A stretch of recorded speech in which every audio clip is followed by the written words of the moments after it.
Pag-usapan natin ang finding the LCD or least common denominator. Example number 1.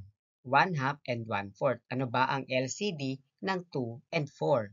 So, ang gagawin natin ay ililista natin ang multiples ng bawat number o yung skip counting. So, si 2, 2, 4, 6. Si 4, 4, 8, 12. So, ang pinakamababang number na parehas sila ay ang 4.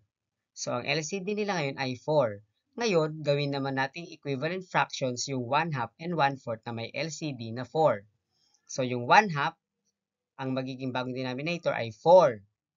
So, ngayon, sa multiples niya, yung 4 ay pangalawa. Since pangalawa siya, i-multiply natin yung 2 sa dating numerator which is 1. So, magiging 2 na yan. So, ang 1/2 ay naging 2/4. Ngayon naman, yung 1/4, ang denominator niya ay 4.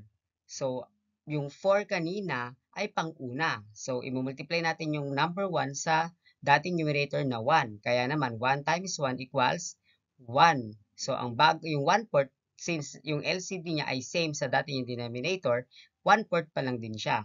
So, ibig sabihin ng LCD ni 1/2 at ni 1/4 ay parehong 4. Siyempre, least common denominator.